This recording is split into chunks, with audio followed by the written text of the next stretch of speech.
And welcome back again, yours truly, Anthony Parker Alexander of Keeping It Honest. You have any questions or criticisms or comments?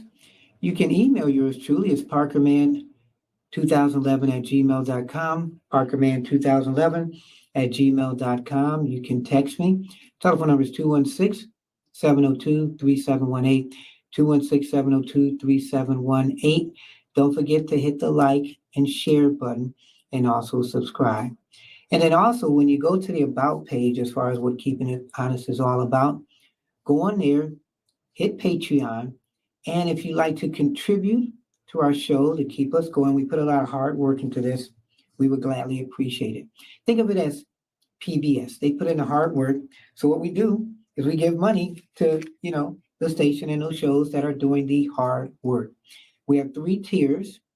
Look at them, fill out which one you want, and become a part of our family. We thank you again. So if you've watched Keeping It Honest, we try to give both sides of the story. We try to get the right side. We try to get the left side. And at the end of the day, we hope you decide. You may not like what you hear or what you find out, but I can tell you, it's the truth. And hopefully you would have learned something. So today is no exception.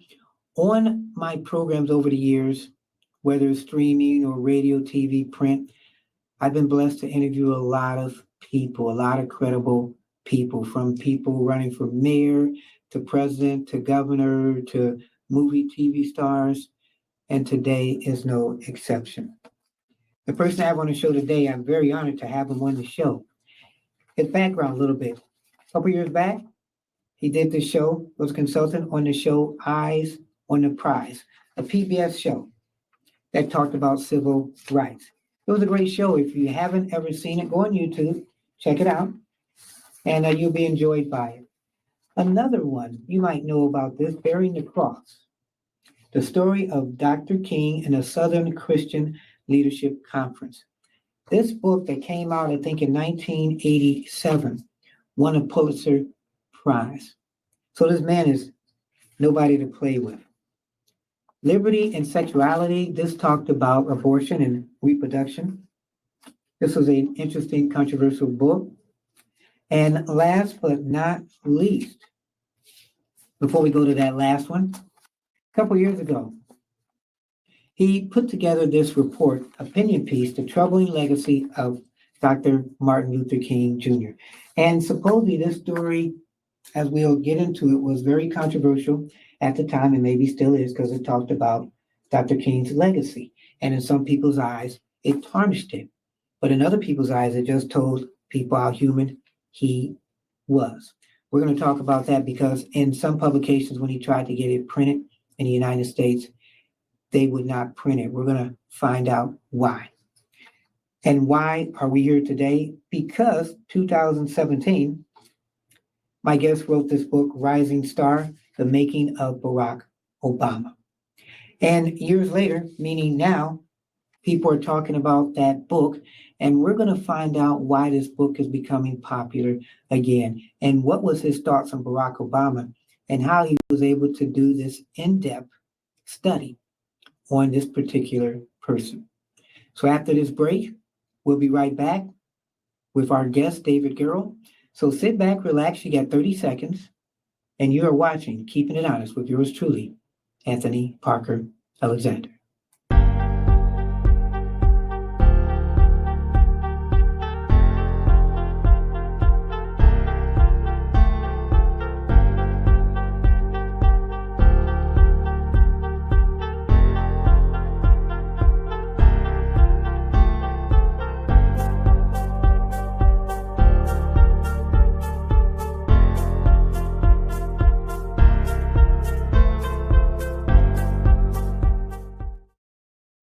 And welcome back again, yours truly, Anthony Parker, Keeping It Honest. And we have on the program the author of Rising Star, The Making of Barack Obama, Mr. David Garrow. Welcome to the program. Thank you. It's good to be with you. So now tell me, and for some of those, because you've been on a bunch of shows, so I'm honored that you took time to be on mine. Why is this book, I guess, being popular again? 2 or 3 weeks ago now, there was a long interview with me published by Tablet Magazine, tabletmag.com, conducted by a very well-known writer named David Samuels. And it's a long, long interview to read on the web or to print out. And it touched on the Obama book, but it really touched on the whole arc of my career going back 45 years now to when I first began writing about Dr. King and the civil rights movement. It also touched on, as you showed a few moments ago, my big book on the origins of Roe v. Wade and the Supreme Court. And so that, I'm told, has gotten hundreds of thousands of readers. I didn't believe the magazine had that big of a print. And so with that focus on my Obama biography, I think it's given people a chance now that the Trump years are past to go back and think anew about what Obama's presidential legacy is looking like nowadays. And so how is it looking like?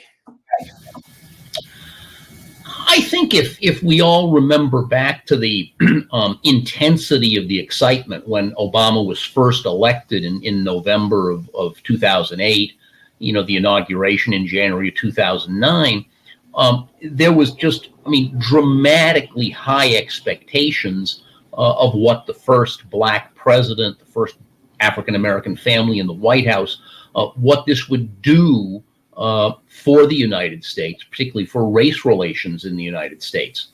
And it turned out in reality to be very different than what people expected.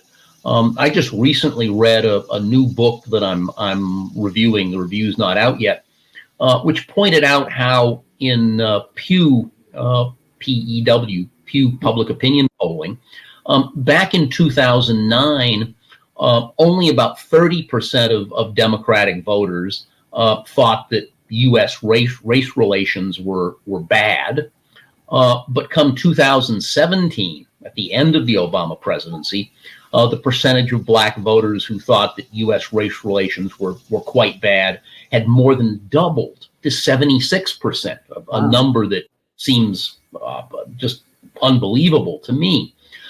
And so we have this, to my mind, conundrum or contradiction. How would 8 years of an impressive Black president lead a heavy majority of Democratic voters to think that U.S. race relations had dramatically worsened? That just doesn't seem right. You think it might have worsened because there was more, I guess, attention being given to it, and that it was always this way? It's that we just happen to notice it more? I think that so much of the antipathy towards Barack, particularly around birtherism, as it was called, is called, where was he born? There's zero question he was born in Honolulu, Hawaii, period. Right. But so much of that birtherism hoo-ha really focused not just on Barack's race or ethnicity as a biracial man, but on his seemingly quote unquote foreign cultural background. Someone from Hawaii, lived in Indonesia for a number of years. His father was Kenyan rather than, Black American. So I think, unfortunately, there built up all of this hostility towards Obama that undeniably had a clear racial inflection to it. You think African Americans back then, because I know for the first term, I went down to the inaugural, and it was kind of crazy. But you had Black people, white people, just everybody. There was so much love, so much hope. So in those 4 years of hope, what happened to that second term? Because it was that second term where it twisted around. I think Barack over time became a more partisan president than he had hoped to be. Now, the standard Democratic line is that, that's because congressional Republicans from day one set out to oppose him on everything. One of the most striking things about Barack's earlier political career back in Illinois, when he was in the Illinois State Senate for the better part of a decade, was how extremely successfully Barack worked with conservative Republicans who controlled the state Senate for his first 6+ years there, and who were more conservative than a Mitch McConnell in the U.S. Senate. And back in Springfield, Illinois, Barack did a lot of very energetic personal outreach, working across the aisle, socializing with Republicans, playing cards, drinking beer with people in the evenings. And that led to a very successful, policy impact on a number of different issues when he was there. The only folks in Springfield who disliked Barack Obama were several competitive black fellow state senators who kept whispering that he was not black enough, because indeed he was not a South Side Chicago native. He was someone who'd come to Chicago for the first time only when he was 24 years old. And I know in your book, tell us how you decided to write the book. When Barack first won the Iowa caucuses in early 2008, the beginning of the presidential primaries, I was, sort of surprised that I knew next to nothing about him. I'd never, particularly focused on him.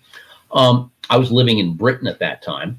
And so I got a paperback copy of Dreams from My Father, his 1995 memoir, and read it when I was on vacation in Madeira, a Portuguese island off the northwest coast of Africa. And right from the get-go, reading Dreams from My Father, you realize that this is not a factual memoir, because a lot of people have, characters in the book have pseudonyms.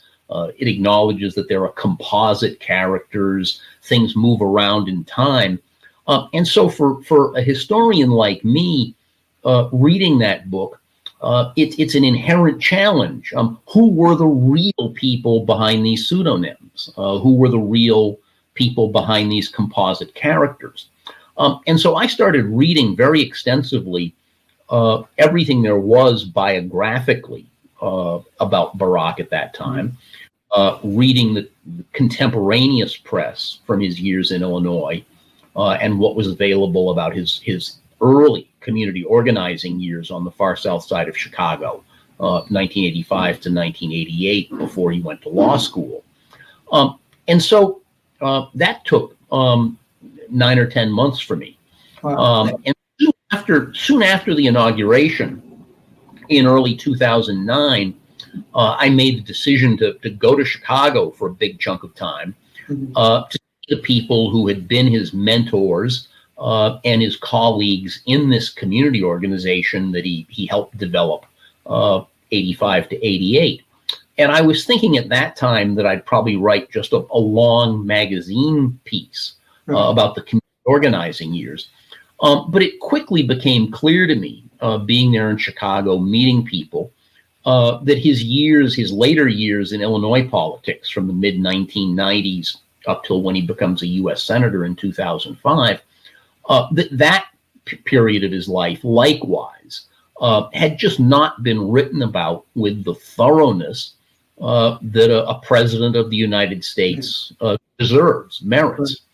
And so that was, for me, the slippery slope, if you will, of starting on what eventually becomes a very long, more than 1,000 page, pretty definitive pre-presidential biography of Barack. How long did it take for you to write that?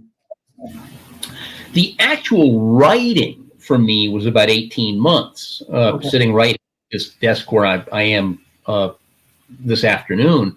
And I didn't leave the house very much during that 18 months. And this was 18 months, day after day, without exception. But all told, this was about 9 years for me from when I first started doing the research till when the book actually came out. But that's not unlike Bearing the Cross, my big book on Dr. King. I started work on what would become Bearing the Cross in late 1978, after my first book on the Voting Rights Act was published. And then Bearing the Cross took me up into 1986. So that was a good 7 or 8 years. And back then, the technology of the 1980s, we didn't have the web, we didn't have email. Right. One of the interviews, you were, trying to find out what their phone number was. Yeah. And I did a lot of traveling around the South during those years to meet up with everyone, who had worked with Dr. King. I was so young at that time. I was, 26 years old when I got started on this. And I didn't realize, I was too young to realize how close in time 1979 was to 1968, when Dr. King was killed, for the people who worked with him. Right. And at that time, there was astonishingly little active interest in civil rights history. Civil rights history didn't really get popularized until Eyes on the Prize, which you mentioned earlier, was first telecast in 1987. And so it was a wonderful time when everybody from the 60s was still with us. Yes. Hadn't yet, been interviewed much for, television or history books or anything. And so what made you decide to get into civil rights and the history of it? When I was an undergraduate at Wesleyan University in Connecticut, you had to do a senior honors thesis. It was half of your senior year of college, the equivalent of 4 courses. And they actually gave you a little money, $500, notable sum in 1974. So I spent the summer before my senior year working on that too. And my focus was on Black voting rights in the Deep South, emergence of the Black electorate, in the mid-1960s, thanks to the Voting Rights Act of 1965. And so I came to focus on how the Selma, Alabama protest campaign in 1965, which Dr. King and his organization, the SCLC, organized, how that campaign led to the enactment of the Voting Rights Act. That protest at Selma, it was published by Yale University Press when I was still in graduate school in 1978. It's still in print, in back 45 years later. And so doing that book was my introduction to Dr. King, and motivated me to move forward with something, more comprehensive. And so now, 'cause I like keeping it honest, keeping it real. So being a white person, did you take any grief even then, saying, you know what, back then, I want to write stuff about civil rights? And people saying, well, how could you write stuff about civil rights? Back then, that did not come up even once. The tenor of that sort of conversation now, it just didn't exist in the late 1970s, 1980s. Everyone who'd come through the Southern movement, whether with King, whether with the Student Nonviolent Coordinating Committee, whether with CORE, the movement was a very consciously interracial, multiracial undertaking. Dr. King's closest political advisor was a white guy from New York City, Stanley Levison, a supposed communist, and the rationale initially for why the FBI became so hostile towards King. And similarly, people who came through the early movement years did not have an identity fixation like we see some nowadays. Right. And so where did you think if you can compare, I guess, race relations now compared to, I guess, the 70s or 60s, is it surprisingly worse? Not to my feeling. In the middle 1970s, I was living in Durham, North Carolina. I was quite active in state Democratic politics. Some of my earliest political education came from older Black adults in Durham. I can particularly remember a man named Nat White from the Durham Committee on the Affairs of Black People, and Mr. White telling me about how the expressway into downtown Durham from Raleigh had leveled the old Black business district that was called Hayti. So knowing the racial politics of North Carolina in the 1970s, at that time there was a U.S. senator from North Carolina named Jesse Helms. Older viewers, anybody above maybe 60 may remember Senator Helms. Senator Helms was like an old-fashioned racist. He'd been a TV personality in Raleigh, defending segregation. Helms was a virulent opponent of a Martin Luther King holiday. So for me, as someone, 25, 26 years old, working in state politics against someone like Helms, we had a good chance to defeat Helms in 1978, and we failed. So that was the racial and political context in which I grew up as a young adult. So as we go back to the Obama book, so you went to Chicago and started interviewing people, and I guess I've seen you in some shows that you were surprised that nobody's hadn't really written a book about his early years. Yeah, when I first got to Chicago, there were literally hundreds of people who had known Barack well, both in the 80s and then in the 90s. And the journalism that had been done during the early stages of the presidential campaign was, to my mind, astonishingly lazy. Mm-hmm. They would talk to two or three people whom the Obama campaign staff, recommended they see. But there was surprisingly little real energy, real outreach, particularly to go find Black people down on the far south side of Chicago in Roseland and Altgeld Gardens who had really known Barack well back during those 85 to 88 years. And I have wonderful memories of literally like taking the commuter train down there to 115th Street, and walking around Roseland to see people, many of whom are still at the same churches they were back then. The community group that hired Barack, was focused on congregation-based organizing. And from you doing this book, have you seen when you're looking into his past, a trajectory where he had a plan? Because he's very confident in some ways as far as what he wanted to do, but then also, I guess, insecure maybe in who he was. But I guess his main thing was, I'm going to be this person. And if you notice, maybe writers too, but broadcasters, singers, entertainers, as strong as they are in person, they're very insecure. So that you see him as you're doing this research, that's a confident guy, to the public, but very insecure as a person.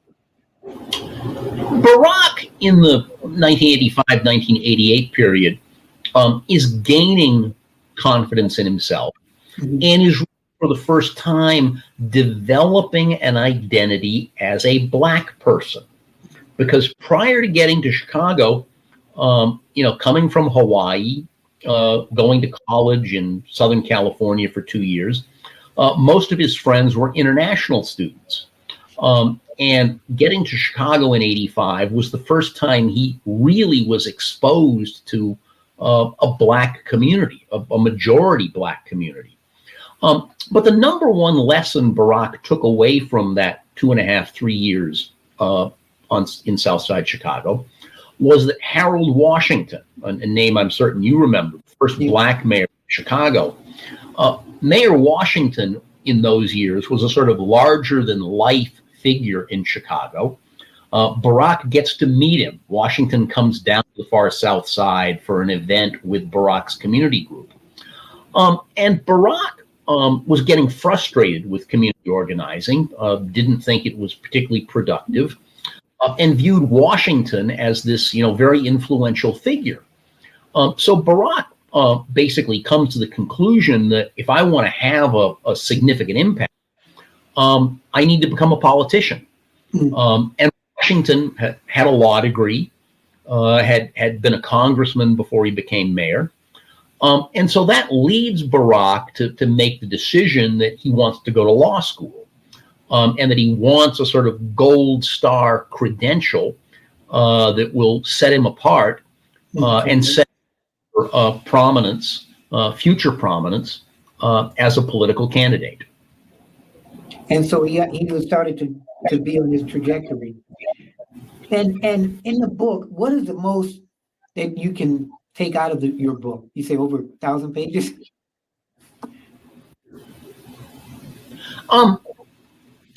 Barack has a consistently upward trajectory until he makes the somewhat confounding decision in 1999 to challenge incumbent Congressman Bobby Rush, former Black Panther, well-known figure in Chicago.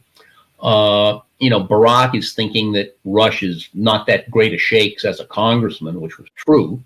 And Barack, runs as a sort of smarter, savvier, more hardworking challenger to Rush. But he gets, sort of portrayed as this, Harvard-educated outsider who may not be black enough.